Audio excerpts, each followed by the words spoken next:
15 months old is such a fun age. I've been having so much fun with my daughter, and I wanted to include a video of evidence-based information on what you might expect your 15-month-old to be able to do, as well as activities to support the development of those particular milestones.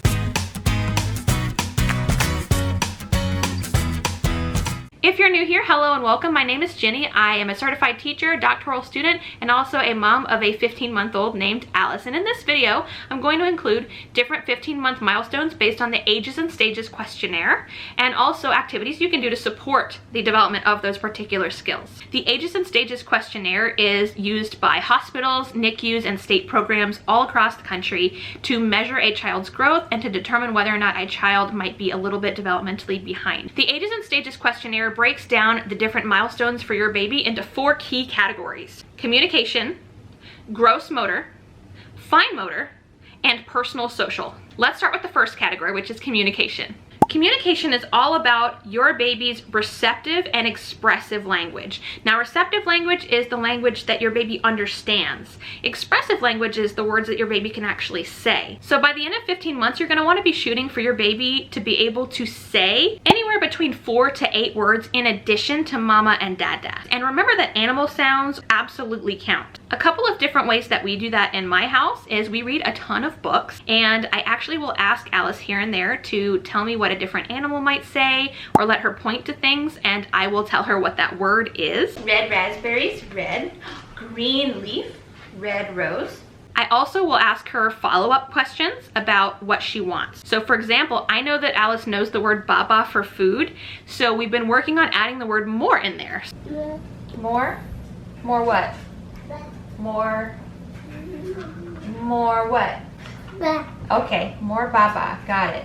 I find that animal sounds are a really good one to go over. They seem to be able to say them and really latch on to the sounds that your child is already making. So if your child is making a nas sound, maybe you can talk about the noise a horse makes, and you could say neigh neigh because it's close to what they're already able to express. Another way that we support communication milestones with my child is actually going over books repeatedly. It's actually great for you to read repetitive books to your child, in addition to new books as well, but with that familiarity breeds the ability for them to be able to identify certain words and patterns. What does a sheep say? Bah! Good job. Alice, what does a horse say? Neigh neigh. Alice, what does a cow say? Moo! Good job. The last tip I want to give you is using the sounds that they make to create words. I know I mentioned this with horse. You can also do this with, if they're making sounds like ba ba ba, maybe you can show them a banana and say, would you like a banana? Banana, banana. So kind of lead them to that word. You don't want to do it for every single word, but it is very helpful to help them see how they can use their own sounds that they're already making to create that word. Category number 2 is gross motor. Gross motor are those like big movements that usually have to do with crawling, walking, sitting up, those types of motions. So one of the big ones that you're going to be concentrating on is being able to stop where they are in the middle of a room and pick something up off of the floor. So one thing I like to do for Alice is I'll spread things out on the floor that need to be put back into a bin and ask her to go grab something and put it back in the bin. She doesn't want to sit down and get it and then stand back up because that's a lot more work for her. So you're really going to want to be focusing on being able to stand up in the middle of a room and pick something up while they're still standing. If your child is not walking yet, what I would suggest you do is use really high interest items on a couch or on a small table to encourage them to stand up on that particular surface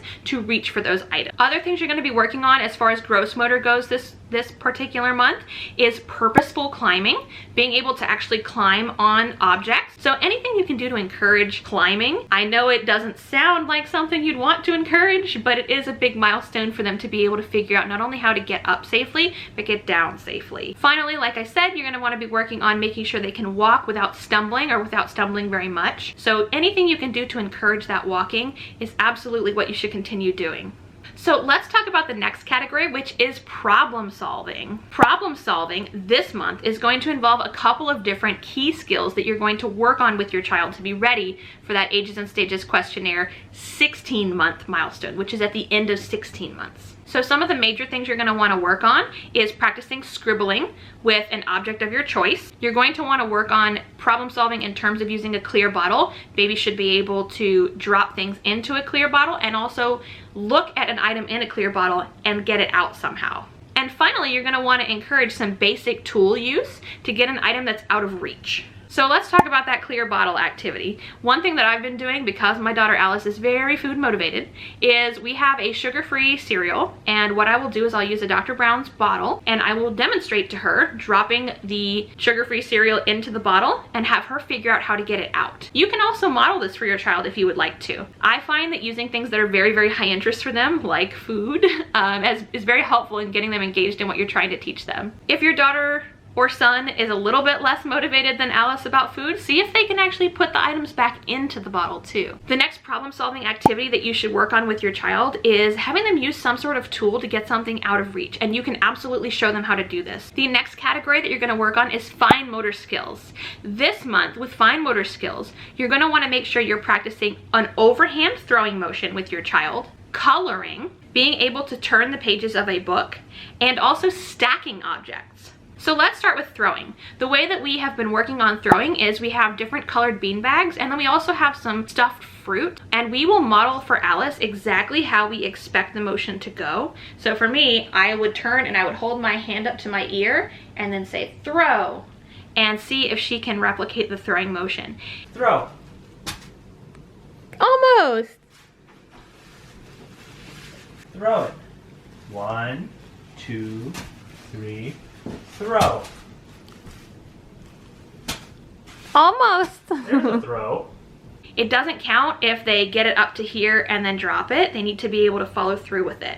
And right now where Alice is I would say she can get to here and drop it. But what it's showing me is she is understanding the motion. So she just might not be able to do it just yet. So continue working on it if your child is struggling. The next fine motor skill that you're going to want to work on is coloring. Now what I'm going to show you is actually a big failure of one for me, and kind of how I've adapted to make sure that Alice is able to do this fine motor skill. So the first thing I did is I got toddler crayons. They're kind of like these fat crayons, and I would give her crayons and see if she could color. Alice had no interest whatsoever in coloring with those crayons. The good news is that the milestone does not have to be with crayons. You can use whatever tool your child wants to use. Try a pencil, try a pen, try markers.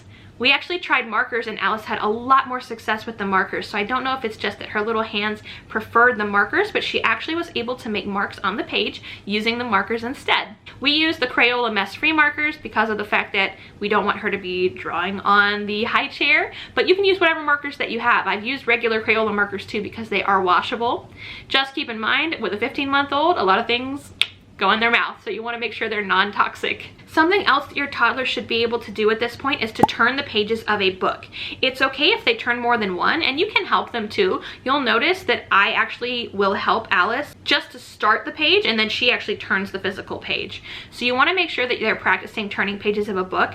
And the good thing is that a lot of these milestones connect to one another. So if you're working on communication skills, they can actually work on that fine motor skill with you of turning the pages of the book as well. It's Bruce right there, that's right.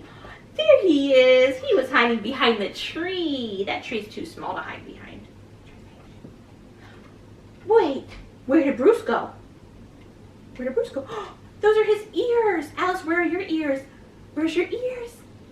That's right, good job.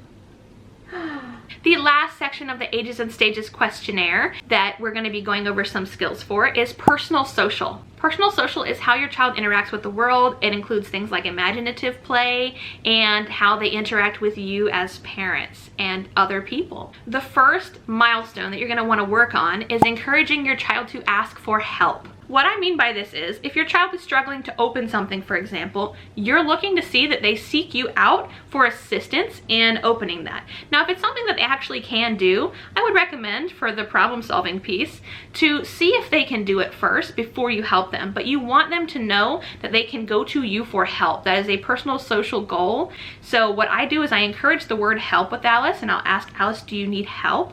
And you'll notice that she actually will bring things to me that I can open or unzip for her if she's wanting blocks, for example, and she knows to look to us for help.